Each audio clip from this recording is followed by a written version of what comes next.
Okay, and I have just a quick follow-up video because I always forget something. So, just a couple other things that I realized I didn't include in the first video. One thing you can think about when you're doing the deflated elbow thing, instead of thinking about seeing the wrist, if that's confusing, think about the stick being on top of the hair. So say we're doing the circle bows, we want the stick to be above the hair. We don't want it to be like this. Or elevators, we want the stick to be above the hair, not like that. So that helps with the deflated elbow concept. For play position, jellyfish dance is really good too. We do not want locked knees in play position. We want bendy knees, like just a little bit in play position. So we want, jellyfish dance is a really good one for perfect play position too. Basically we want it to be, if we try to like knock them over, we can't. They're standing up really strong.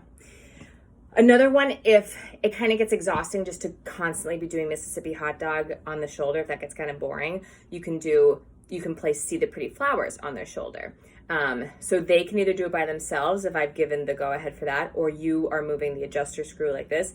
See the pretty flowers blooming in the garden. See the pretty flowers, red and green and purple. So it's 4 Mississippi hot dogs in a row. You can do the same thing with I'm a Little Monkey. Just play that. It's all Mississippi hot dogs going up the ladder and down. That would be 8 Mississippi hot dogs in total.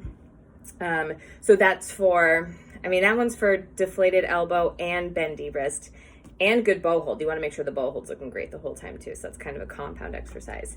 And then with those Magic X slides I was talking about in the last one for perfect play position, if your child is really struggling with that, which many do, you can have them do reverse telescope, because reverse telescope, you look at my hand, I have that shape under there. I've got there's a little bit of a bend here, but just basically a straight thumb, umbrella fingers here, like that.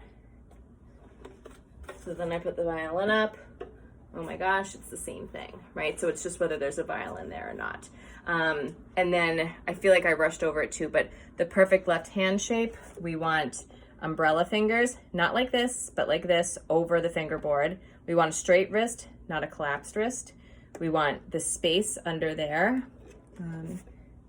this space here. We don't want it like that. We want it like that. We want the Magic X, which is right here, to be touching.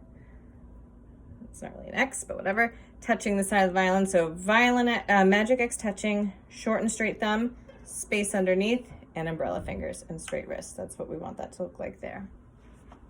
We do not want it to be crammed up like that. That's a sign that we're squeezing. Don't like that. And then just a refresher on the bow hold. This is what we want a bow hold to look like. We do not want it to be like that. And we don't want it to be like that. We want it to look like the dog in the fox, dog, and bunny thing. We want it to look just like the dog, like that. Not like the fox, and not like we're grabbing something like that. Okay, thanks, bye.